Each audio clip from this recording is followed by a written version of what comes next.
Hello, hello everyone, and welcome back to the This Is the Music Meets Podcast, an independent podcast show that's dedicated to introducing you to rising indie and alternative artists from across the UK and Ireland. If you're new here, please make sure to hit that subscribe button so you never miss out on any future episodes, and don't be shy. Please drop a comment as I would love to hear from you. Okay, then let's dive into it. This is episode 150, and this week's guests are a band that blend classic influences with modern urgency. Their latest single, Sometimes, has just stormed its way to number 7 in the official UK physical singles chart, overtaking new releases from absolute icons such as Oasis and the Beatles. Even more impressively, they've used the release to raise money for mental health charity, the 856 Foundation. It's time to meet the 355s. So, Adam, it is a very warm welcome to the This Is the Music Meets podcast. Thank you very much for joining me. How are you doing? Yeah, I'm good, mate. Thank you very much for that introduction. Well, I couldn't ask for more. Yeah, but I'm good, mate. I'm good. Yeah, thank you very much. Representing the 355s tonight.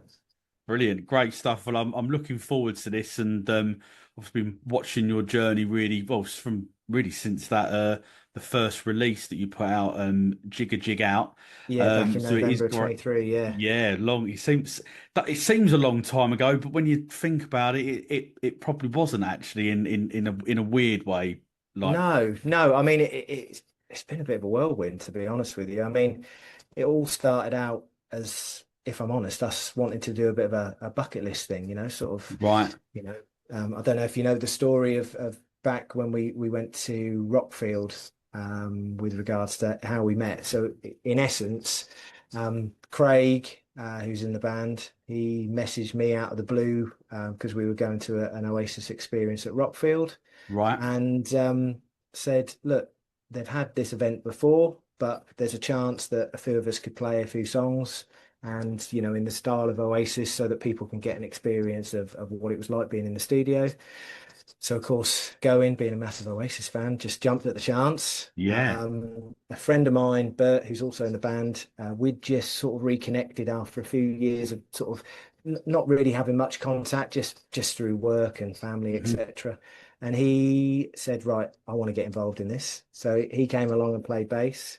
And yeah, we went down there and had the fortunate experience of playing Live Forever with Tony McCarroll, which was just like mind Wow. blowing. Yeah, I mean, like that, the hairs on your arms just sort of Yeah. like perk up when that happened. And we got Carl Dale to thank for that. Thankfully, Yep. he got him down there and got him involved. Obviously, we met Nick Yep. Bryan, who was involved in Oasis' second and third albums and various bits and pieces with them over the years. Met him there, and then afterwards, Craig just messaged me and Bert and said, "Do you know what, guys? Do you fancy like getting together and just sort of maybe recording something?" And it all started from there. Mike, who'd done it with us as well, who was our original drummer, sadly, had lots on, so had to step away from the band. But we all got together and we went down and we saw Nick, recorded Jig a Jig Out. That was in the September of 23. Hmm. And then had this crazy idea again through Craig. Let's put it out in the physical singles chart. You never know. It is the chart that is probably it lends itself to independent artists about getting into the charts because it's about physicality, a physical release Hmm. like a CD or something, usually a CD because they have other charts for vinyls, etc. And yeah, we got to number 11. I must admit, I was a bit gutted we didn't get in the top 10. But hey, you can't have everything, can you? To get No, into that's number 11 true. was No. amazing. And I remember the night we met and had like our first rehearsal as a band because crazily we went into the studio and we hadn't actually, other than the stuff at Rockfield, we hadn't rehearsed as a band or anything. We'd done demos and things had flown around, Hmm. but we went in the studio and recorded Jig Jig Out, and that was the first time we'd like been and played that song in its entirety. Wow. Yeah. So we had a day with Nick. He worked his magic. We did that. The following day we went and recorded a music video for it and just did that. And then we put it out there, got to number 11. I remember sitting in the pub in Kings Lynn when we got the announcement of being on number 11, and Live Forever came on the radio. It was like, how how cool is that? How cool is that? And then yeah, we've just, it's been a whirlwind since. We just kept it going, and one thing's led to another. And I think because we treat it as a bit of an experience, Yeah. what we'd have loved to have done, we're now doing, in our 40s, what we'd have loved to have done when we were like 16, 17, and Mhm. just getting into music and all the things that come with it. So before the 355s had formed, then had any of Yeah. you been in like any bands like prior to that, or was it just like the every per within like each instrument that each member's playing? Was it just more like a bit of a case of, well, actually it's just a hobby that I just enjoy doing, and that was it, or as I say, had it been because you've been in the band previously, and did you think that maybe made the transition a little bit easier to when you formed together on that, like obviously doing the Yeah, Live I Forever mean, thing? so me and Bert we were in our first ever band together. So Bert's on bass, Yeah, and we were in a band together called Epic, um, and that was when we were like 16, and we just started learning to play, and that was going for a couple of years while we were at school and stuff. Obviously didn't know Craig then, but I know that Craig's been in sort of like a covers band when he's been over because he lives in France, so he's yeah, been in that. Mike was in a band. Ed, who's our current drummer, our now drummer, he has been in sort of covers bands and original bands. I'd been in like a 60s covers band, so we'd all played yeah, in different acts at different times, but certainly obviously not collectively. yeah, Um, yeah. yeah, a bit of a full circle moment. I did teach, well, not taught. I helped Ed buy his first guitar when he was 17. So that's Wow. how I knew him. So now he's in his 30s and we're in our 40s, a bit of a full circle moment. He's helping us out on the sticks. Absolutely. And then how then did the name come around? Because it's obviously the 355s. It's pretty distinctive. So yeah, Yeah. what's the story behind that? So we're all gearheads. Well, I'm certainly a gearhead when it comes to guitars and stuff like Yeah, that, and I know Craig is as well. And we love Gibson guitars, and Noel Gallagher plays an ES 355, and it's red. It's got a massive Bigsby on it. It's gold. It's cool as. So we settled on that. That was it. that's it. Nice and straightforward. And I'm Yeah. disappointed in myself. I'm not a massive gearhead as such, but yeah, I can't believe that I didn't put two and two together on that because it's I've such got a I've got one I've got one in a case behind me here somewhere. Yeah. all prepped and ready to go. And ready to rock. Yeah. Yeah. Absolutely. So obviously the new single sometimes charted at number 7 in the UK physical chart Yeah. on its release, and obviously as I said in the intro there, it was ahead of a new track by the Beatles, or I think not a new track, but a single by the Yeah. Beatles, Yeah. and obviously Oasis as well with a re-release. I think that was Some Might Say, I believe That's that right. one was. Yeah. So first of all, when you got so sort of two questions really to this one. So first of all, when you found out that you were number 7 in the Yeah. chart, like what was you thinking? What was your reaction? But then when you then, start sort of looking at about, who else you're in there with, and obviously ahead of two, fantastic bands, obviously as you've said already that you're a massive Oasis fan. So Yeah. yeah, what was the the reaction to that part of it as well? So I think we decided that we wanted to do this collaboration with the 856 Foundation. So Mhm. they're a local charity to us, and they deal with men's mental health. Looking for men that are struggling emotionally, and the importance of like talking openly about feelings and getting help and just talking when needed. So we had been recording with Nick. We recorded 4 songs with him, and one of those was Sometimes. And it was a song that when Bert sent it to me, I could tell it was like from the heart, lyrically. So how writing for us normally happens is Bert will send some lyrics, usually to myself, and I'll sit and just, work out a song, put melody, music to it. And it was a song that just fell out of the sky within 10 minutes. And I know some people say that's a cliche, but literally within 10 minutes, it was just there. It was Yeah. there. And you could tell there was something about it. And the first time we played it together, it was there. So fast forward, we record it with Nick. We decide that we need to do something more with this than just release it. We got involved with the 856. So Richard at 856 and the whole team there have been fantastic. And we said to them, look, we want to use it as raising the profile clearly about what you're doing and what we're doing as a collective piece. But we really think it would be cool to release a physical product. There's a chance that it could chart, but if nothing else, it's a reminder to people, and it's a memento of that moment and what we were trying to achieve. And obviously in the sleeve, there's a piece about 856, etc. And so yeah, we just put it out there, and obviously we'd hope it would chart. We would, there was in the back of our mind, maybe we can even get in the top 10. Who knows? Maybe we can beat what Jigga Jig Out did. So when it hit number 7, I think there was a little bit of shock and awe, because it was, we'd had it on sale in a couple of places at Banquet Records online, but also at HMV in Kings Lynn, because we released it when we played a festival in Kings Lynn in July alongside Ash. And so, we knew some people had gone out and bought it, but you never know. The thing with all charts is they're so dynamic. One week you could sell 200 copies and get in at number 30, and another week you could sell 150 and get in to number 2. I don't know. I'm making up numbers. No, but that no, sort I of know what thing, you mean. No, yeah. So when it got into number 7, it was just like, wow, we've done it. What a great achievement for us, for the 856, for the message that they're putting out. It was fantastic. And then, I've mentioned earlier, all of us within the band are massive Oasis fans. I'm a massive Beatles fan as well. So to be like 2 above them, Oasis and the Beatles, it couldn't be any better. You couldn't write it any better. Yeah. Yeah, and what was there a big sort of celebration? Obviously, I know you said before that everyone's scattered around, so probably not necessarily together as a band, but has there been a few glasses of something, Yeah, raised? we've had a bit of a conflab over WhatsApp and FaceTime. As I said earlier, we're all a bit scattered to the 4 winds. Ed's down in London. Originally lived up in Kings Lynn, Norfolk, but he's in London.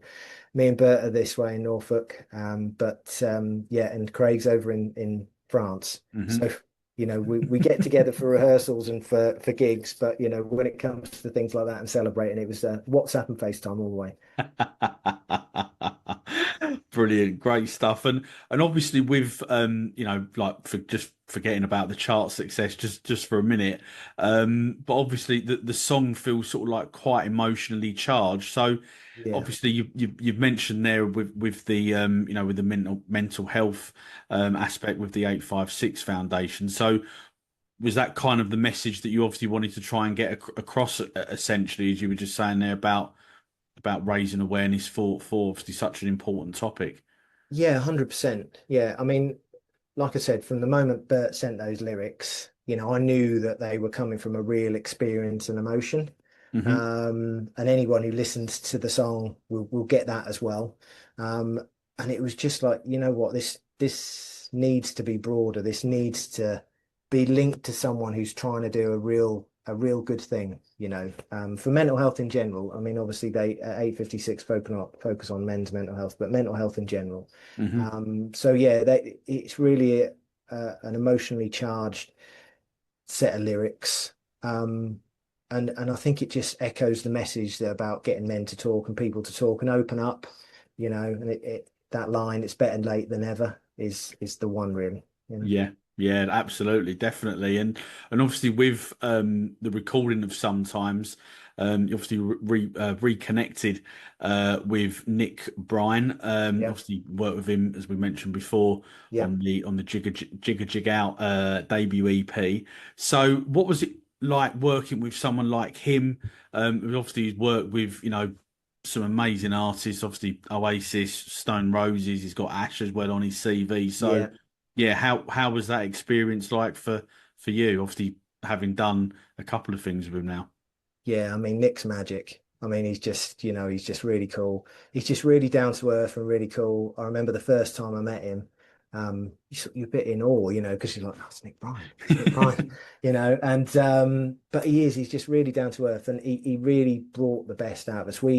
He's got a studio, so we work with him on Flip Flop Records, Yeah. and he's got his own studio in Wales. And we've done Jigga Jig Out at his original studio. And then we did some at Rockfield, so we were fortunate enough to go there. But this time around for the 4 tracks, which included that and Stuck in the Riverbed and Always You and I Can See You, we went to his studio again, which was in a slightly different location. And we stayed there for the week and we just immersed ourselves in it and just we did about a track a day. And then we were just doing overdubs. That was the first time we thought, again, because we're sort of treating it as a bit of a bucket list thing, we got a string quartet in. So we got a string quartet in for this, for Sometimes and for Stuck in the Riverbed. And man, sitting in that studio, just listening to that for the first time was just crazy. But yeah, just Nick's done so much cool stuff with different people. He never forces anything on you. Just, oh, should we try this or should we try that? Or why don't you do? And there's things on those tracks that, we would have not tried without him. And he just brings the best out of it, and it really, really helps. Really cool. Yeah. Yeah, and because you obviously were just saying there about it being a bucket list, like situation, I guess, essentially, if that's the right wording. Yeah.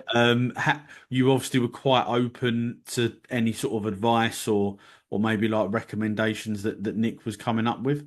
Yeah, definitely. Definitely. I mean, I think, we've not really been in the studio without having something pretty formed in what we'd like to do in terms of the track. So, it was less about the structure and the melody. It was more about the sound and getting the tempos right. And yeah, we just worked alongside him and, I mean, I personally really love being in the studio and like being in the studio with Nick is really cool because, he imparts the confidence on you as well, that you can do it, and we had a little bit more time. The first EP, a lot of that was done, track a day, but it was like smashed out and, it was quite a quick process, which was cool. And it really worked for us at that point. But this, we had a little bit of extra time just to try a little bit more, really sort of build that sound and what have you. And to be honest with you, I mean, chordally sometimes isn't a particularly like, it's a 3 chord trick. It was me thinking about like Free Falling by Tom Petty and thinking, oh, I wonder if you could just do this. But I mean, it has got a key change, so I mean, you could argue it had 6 chords in it. But yeah, it was very much about that and like working alongside him. And we've been in the studio since with Nick to record another couple of tracks. We went to Brighton to Salvation Studio, so there a couple more tracks yet to be released. Brilliant. Well, it certainly sounds it's going to be exciting coming up with future releases and everything. But just sort of sticking with like Sometimes and obviously the 856 Foundation. Have you, since the song has come out, have you had sort of any like your fan base or maybe like non-fans maybe sort of connecting with the 355s as a result of the release at all? Yeah, definitely. I mean, we've seen a definite increase in sort of people reaching out. So people connected with the 856, but more broadly, people that, we wouldn't have necessarily heard of us before. Yeah. We were fortunate enough to we coincided the release with doing Festival 2 in Kings Lynn. I think it possibly still is. It's certainly in the UK, the biggest free festival. They have round about 10,000 people in the Tuesday marketplace at Kings Lynn. So it's wow. It's crazy. And they have every year the lineup change. We were fortunate enough to do it last year with Ocean Colour Scene, which again was another like, wow, who else could you pick? Which was a brilliant choice for us. And then being massive Ocean Colour Scene fans as well from that 90s era. And then this year we were supporting Ash, which was fantastic. So we used that as a platform to release, and we've definitely seen an increase in people coming to what we do on social media. There's clearly people buying the EP that we wouldn't have had as necessarily our fan base before. So it's definitely spread our fan base and increased our profile in a really, really good way.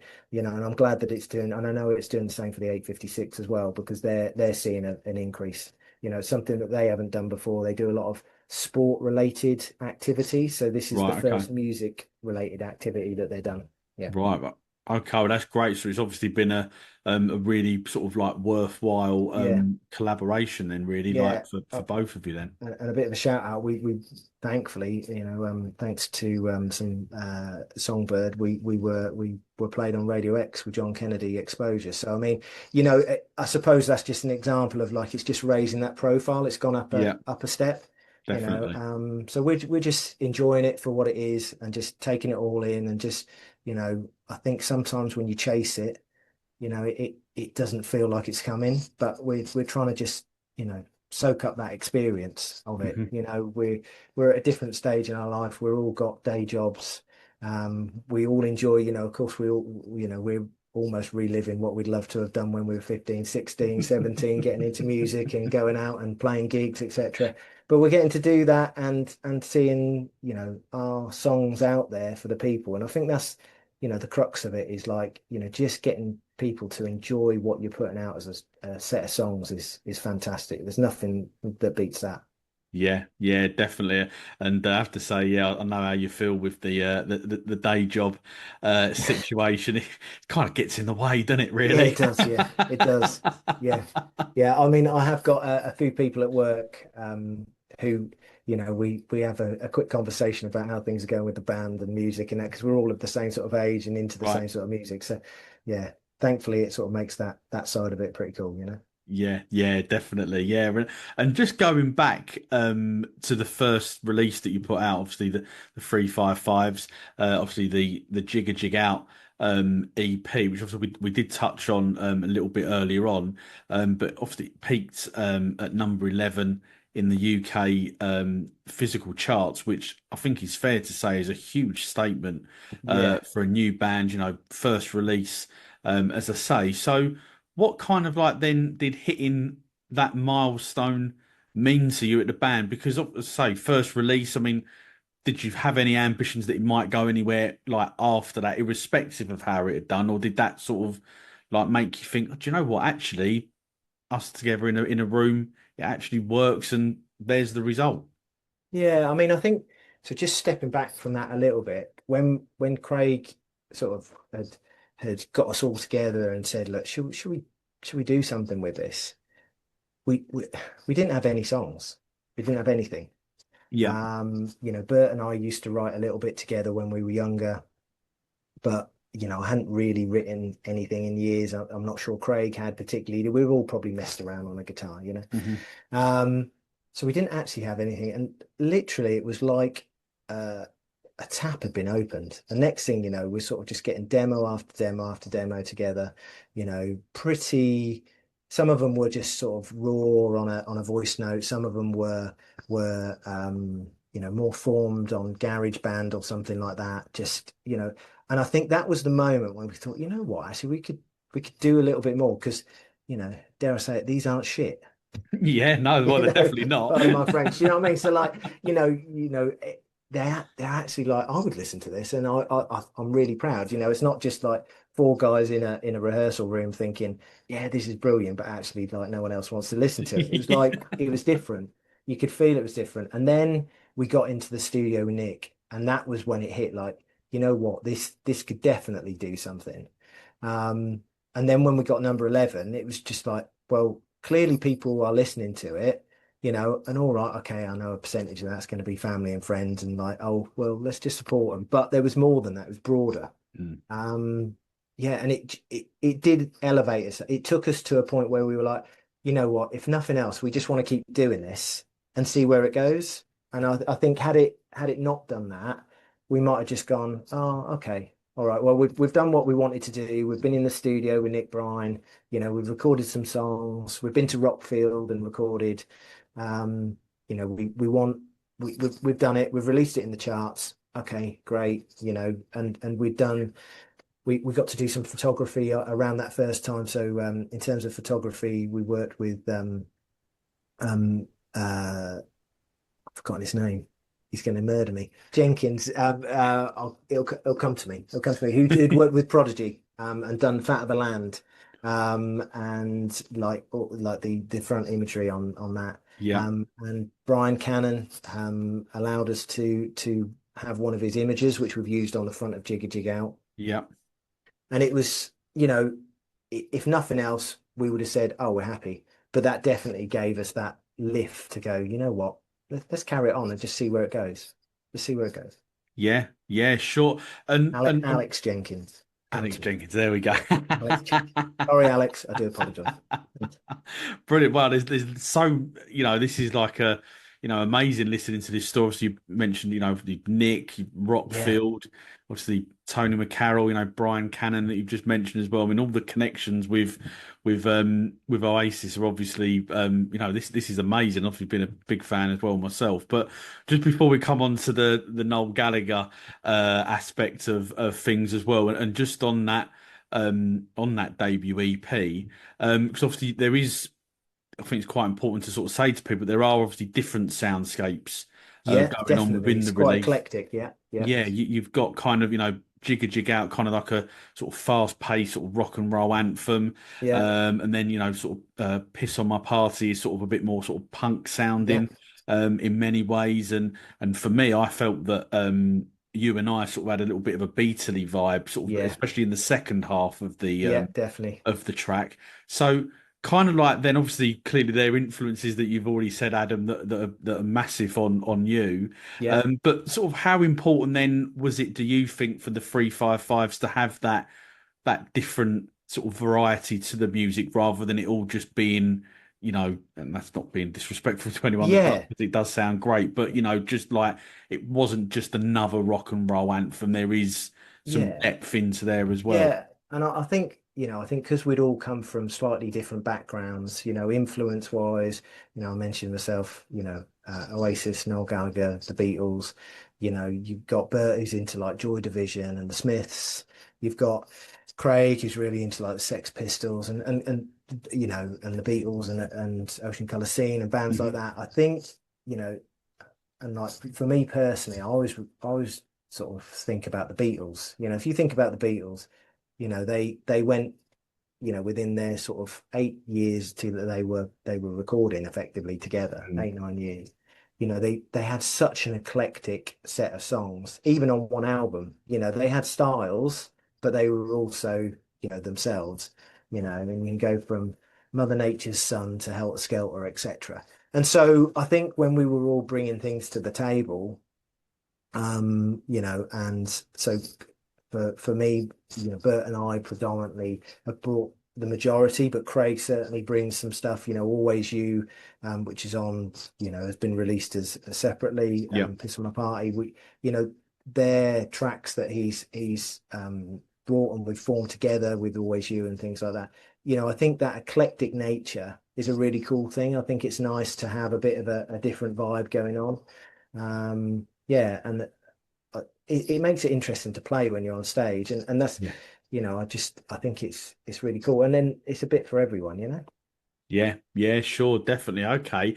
So I did kind of just give away a little bit this next question before just a second ago there. But obviously one of the things that you had happen, which is a massive moment, obviously Noel Gallagher reviewed a couple of tracks Yeah, from the EP on the Matt Morgan podcast, and he stated, I bet that they are fucking awesome live.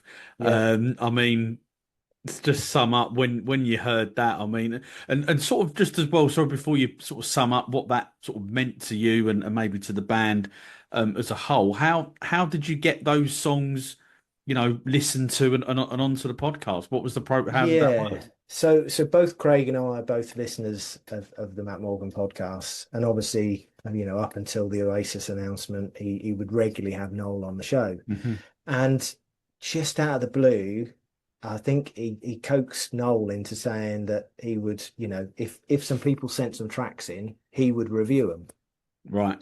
And so we just seized that opportunity and got them in there. And we decided to put Esther forward, which is a bit sort of a kinksy sort of vibe Yeah. to it going on.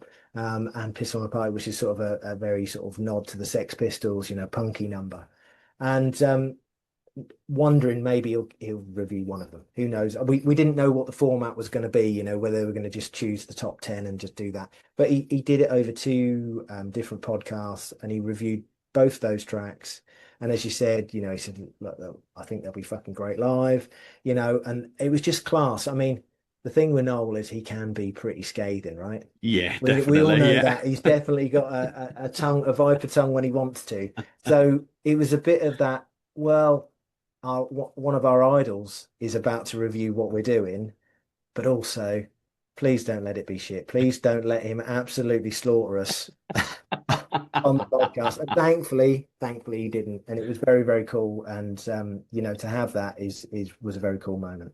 Yeah. Yeah, but I guess as well though, even if he had said it was shit, there aren't many people that can say Exactly. Noel They've Gallagher actually said had that, their right? review, their songs reviewed by Noel Gallagher. So I think, there's no such thing as bad press, as they say. That's it, absolutely, absolutely. So obviously the 355s, you've got a string of live dates coming up over the next few months. Yep. By the time this podcast has come out, you already would have played App Festival that you mentioned earlier on. But sort of looking a little bit further ahead into the future, you're going to be playing supporting Andrew Cusin at the Dublin Castle for Katsu Rock Yep. in the beginning of August. And then you've then got two co-headliner shows with Chris Helme Yep.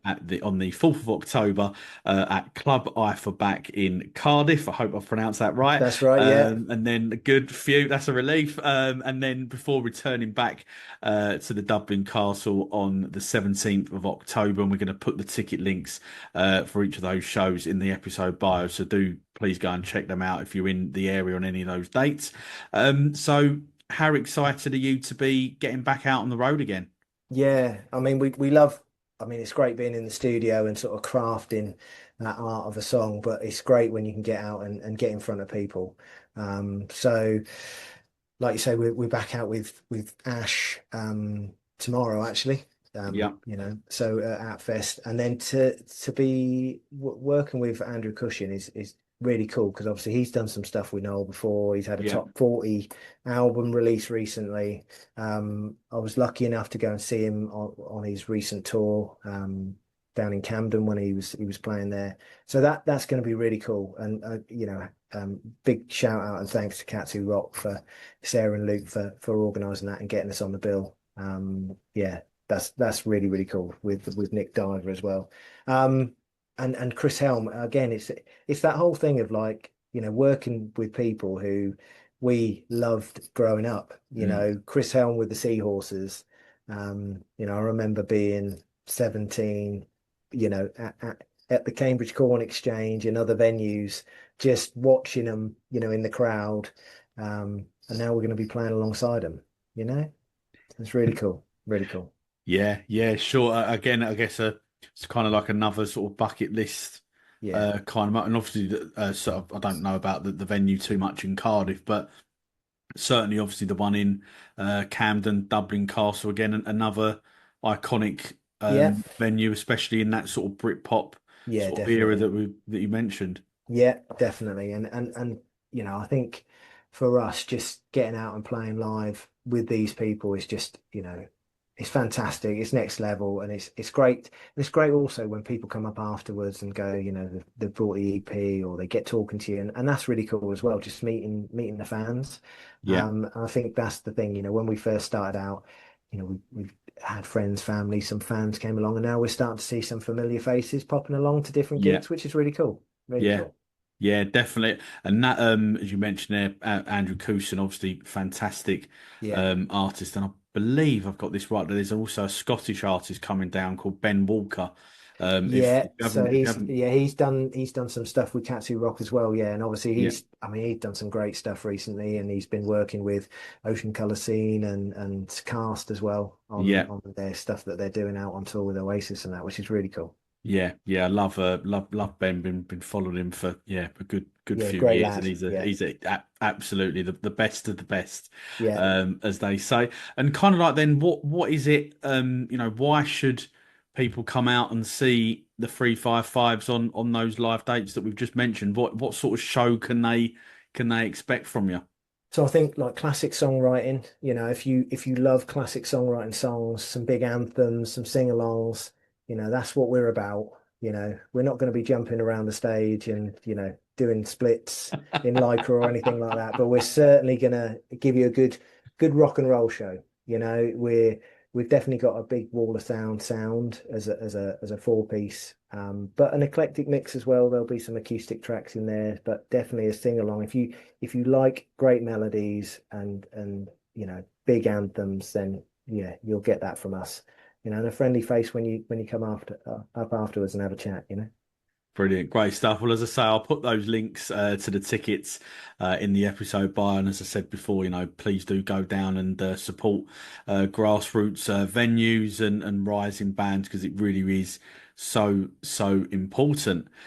So on every This Is the Music Meets podcast, we ask our guests a series of questions that are designed to be hopefully a little bit more light-hearted and just help the listeners find out a little bit more about the artists that we are interviewing. So first up, we're going to play a little game.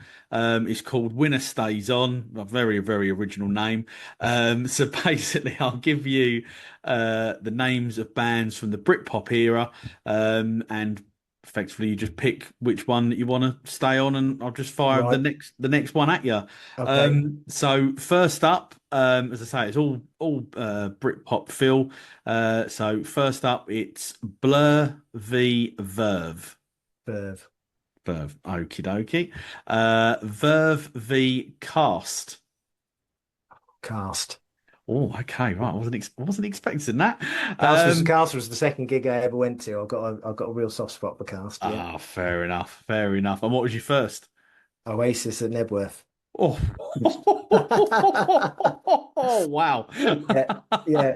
Like at the time, I was like thinking, you don't think of the enormity of it, do you? Yeah. You're just there and just thinking, Christ, how did I get here? Do you know what I mean? It's like I'm 15, and then looking back at it, thinking, Christ, how did my mum and dad let me go there without a mobile phone? But yeah, Nebworth in '96 was my first ever gig.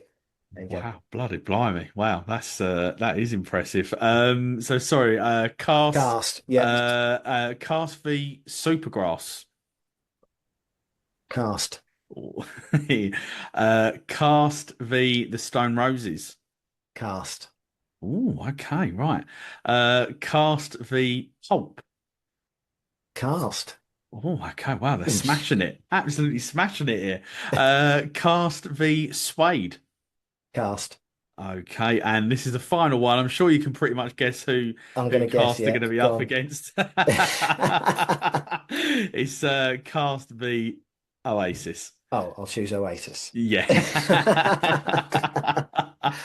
And you've mentioned obviously Nebworth there, and obviously Yeah. that you're a big Oasis fan. Have you caught them on this this Yeah, big reunion tour, or are you going? Or I was fortunate enough to go on the 4th of July for the opening night in Cardiff, and yeah, it was a real fantastic moment because my best friend who I went to Nebworth in '96 with, now lives in Australia, but he happened to be back for the summer visiting family. We went to July on the July wow, the 4th to Cardiff, and it was magic, like yeah, super cool. It was just a real.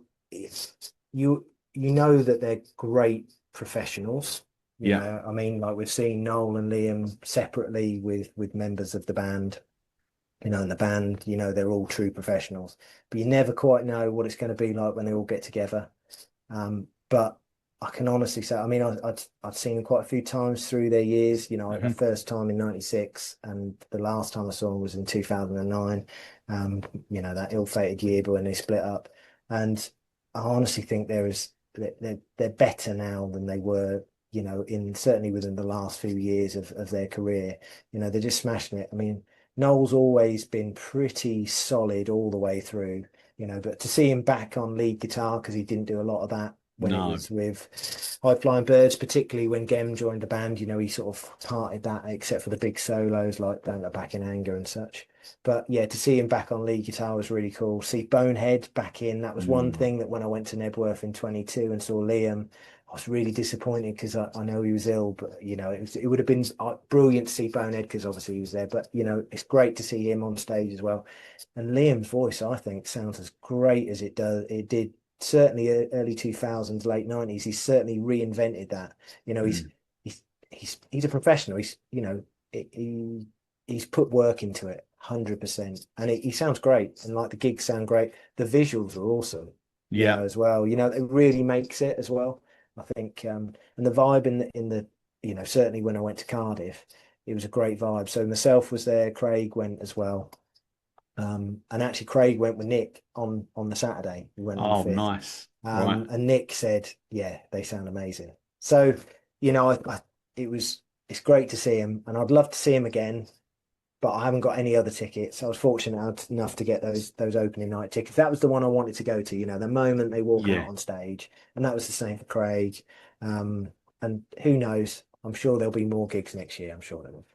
Yeah, yeah. I've seen. Funnily enough, I've seen a rumor going around today that there is a Same. European tour, and they've Yeah, confirmed Man City's ground and yeah, Nebworth apparently next year. So yeah, we'll see. It would yeah. be amazing. I'm going on Sunday to Wembley to see him. So I've been Wow, yeah. waiting very patiently. Seeing all the stuff on the internet. Yeah, Yeah, yeah, well, I sort of promised myself that I wouldn't look, and then of course the first night came round, and yeah, I just thought, who am I kidding here? Just yeah, if you can find a stream, yeah, then do. And yeah, after with everything that I've seen, I have to agree with everything that you've said because they sound yeah, absolutely fantastic, and yeah.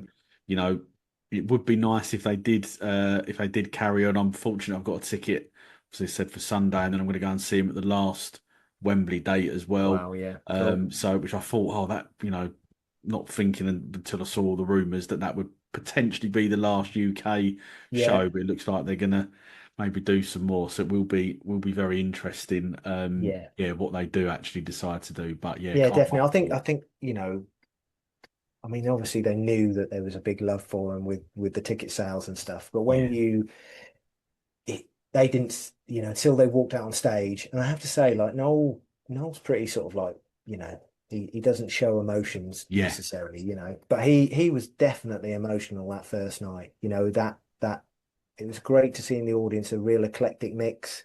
I mean, having been to quite a few High Flying Birds gigs, generally they were like maybe some of the older yeah, sort of definitely. age groups demographically within the Oasis fan base, and Liam sort of had, some of the old, but also a much younger demographic, especially when he started playing Oasis tunes and stuff. So, to see that together, and it was great. It was a real great night. I mean, yeah, there was no real issues, no trouble, and it was great. It was great to see, and Yeah. I think that will have given them the urge to want to keep going. Yeah, it's great. Yeah, absolutely. Can't wait for it. And yeah, fingers crossed that maybe there's some more live gigs in the mix for 2026. Yeah. So for you, is there a sort of a venue or maybe a festival that's on your bucket list that you'd love to be able to play at? I think we'd all love to play Glastonbury at some point. Just for the experience of it, Yeah. just to say that we've played Glastonbury. I think that would definitely be one of them. Um, Also King Tut's up in Yeah. Glasgow. What a venue, yeah. Just again, from not just the Oasis connection, but it is an iconic venue. Mhm. Um, we've been fortunate enough to do the Dublin Castle, which is obviously iconic down in London, and the Water Rats. Our first ever gig that we ever did was at the Water Rats. Yeah. Again, an iconic venue and so cool, and they have great acts on there, that have come through and gone on to big things, but also great independents, but yeah, I think if I was to choose two, and I think I'd be talking for the rest of the band as well, would be, definitely to do Glastonbury, even if it was just, in a behind a tree in some random part of the festival. But certainly on a stage would be mental, right? That'd be cool. And then King Tut's, definitely, because I think it's one of those places that would be very, very cool to do. Yeah, sure. Okay. And in terms of like I'm sort of more thinking about maybe playing rather than something that you've gone and seen. Have you got like any sort of standout gig memories from the 355 so far? Um, Standouts. I think um, certainly having the opportunity to play.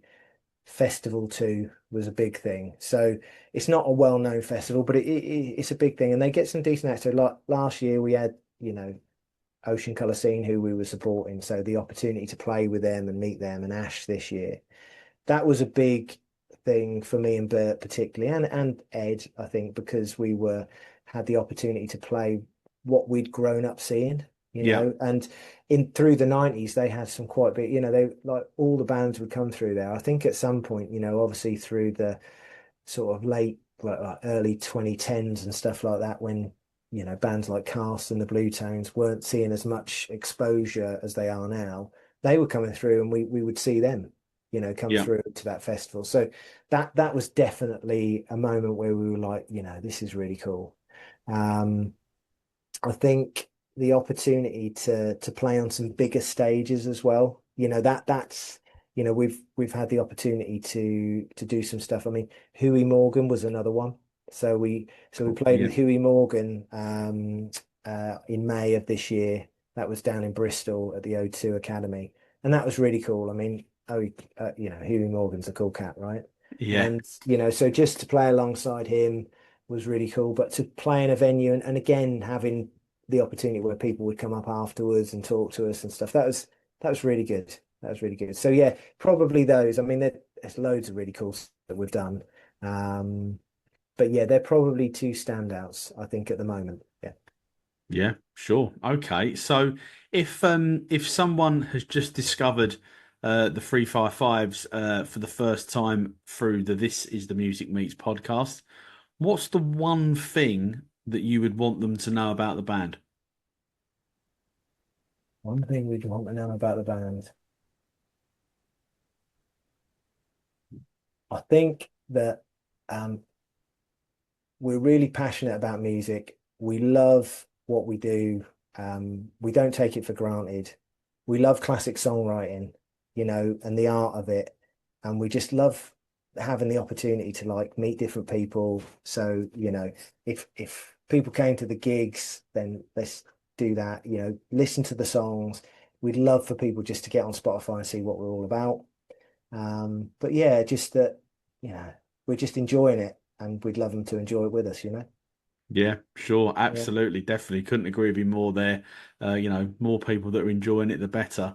Yeah. And obviously with a top 10 charting single under your belt, what's sort of like next for the 355? So we've got those live dates coming up that we mentioned, but Yes. sort of beyond that, what So else? so What else is in the beyond mix? yeah, so beyond that we've got a couple more singles that we've recorded with Nick down at Salvation Studios.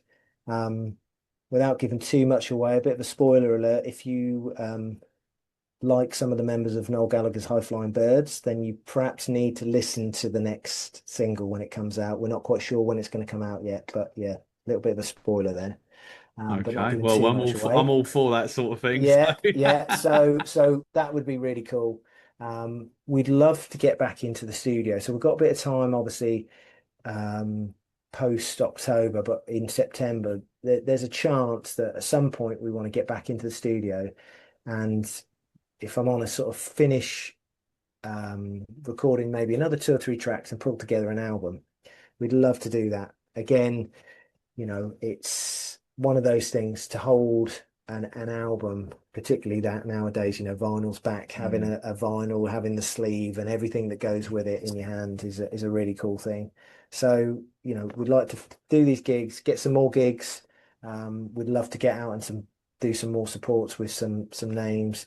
There's some great new bands that are coming through. There's a band called the Rolling People who are really, really cool. Yeah, They're they doing are. a tour in December. So if you're listening, guys, we're up for that. And obviously with Andrew Cushing, if he likes what he sees when we were at Dublin Castle, we'd love to do some more with him. Um, so yeah, some more supports of those sorts of ilk, Mm. and getting back in the studio and just enjoying what we're doing, finishing off, and ideally release an album. That would be really cool. Yeah, well, it certainly sounds like it's going to be, really exciting time for 2025 and obviously beyond. And I wish the 355s all the luck in the world with it. But Adam, unfortunately, that is the end of the This Is the Music Meets podcast. Thank you for joining me today. I've really, really enjoyed it. It's been really insightful, and I hope that you've had a good laugh along the way with me as well. But before I do let you go, can you just let the This Is the Music listeners know the social media platforms that they can find the 355s on? Yeah, so you can find us on Instagram, and it's at the 355s. It's on the web is www.the355s.com. We're also on Facebook as the 355s, on Spotify, Apple Music. If you still want to buy a copy of the EP, you can get that from Banquet Records. And if you happen to live in Kings Lynn, it's still available in HMV in Kings Lynn. Yeah, and I just want to say a big thanks from me and also the band to you, Mark. You know, obviously you've supported us with things that, you know, with your Rise of the Indie Artist and stuff. We've had a few tracks on there and stuff. So thank you very much. We really appreciate it. But yeah. Well, I'll put all of those links to your socials in the episode bio, along with the ticket link as well for the upcoming dates. And thank you very much for those kind words as well, there, Adam. Honestly, means a hell of a lot, and really, really appreciate it. And you know, that's really what This Is the Music is here for, to try and shine a light on new, exciting, emerging artists, and hopefully I've been able to help you know, a few other people along the way discover you and your music as well. Thank you very much. Really appreciate it, mate. All that leaves me to say is to thank everyone for watching the latest This Is the Music Meets podcast. Please subscribe so you never miss out on any brand new episodes. And if you are loving the podcast, I would love to hear from you. So do please leave a comment. If you are listening to this episode on Spotify or Apple Podcasts, then stay tuned, because at the very end of this episode, you'll be able to hear Sometimes by the 355s, which, as we discussed on episode 50 of the This Is the Music Meets podcast, charted at number 7 in the UK physical charts. Thanks for watching, and I'll see you very, very soon for another This Is the Music Meets podcast. And remember, the future is bright. The future is indie.